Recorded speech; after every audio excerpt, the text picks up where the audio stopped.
আজকে আমি আপনাদেরকে দেখাতে চলেছি 200 বছরের পুরাতন একটি শান বাঁধানো পুকুর। এই পুকুরের মালিক 1971 সালে পাক সেনাদের হাতে নিহত হয়েছেন। সেখান থেকেই অরক্ষিত অবস্থায় পুকুরটি পড়ে থাকে।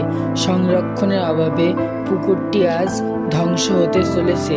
তারই কিছু অংশ আমি এখন আপনাদেরকে দেখাতে চলেছি।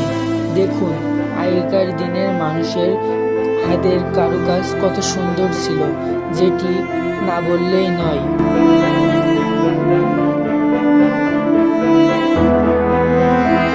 এবং তাদের কাজ আসলে অনেক প্রশংসনীয়, যেটি এখন এই বর্তমান সমাজে এসে দেখা যায় না।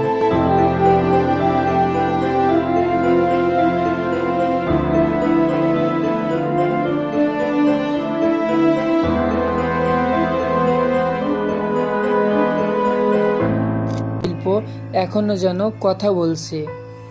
এই শানপুকুরটি সংরক্ষণের অভাবে দেখুন, ইটের মাছ দিয়েও ঘাস জন্মে গেছে। যেহেতু এটি 200 বছর অরক্ষিত অবস্থায় আছে, সেহেতু এটি এখন ধ্বংসের প্রায় শেষ পর্যায়ে।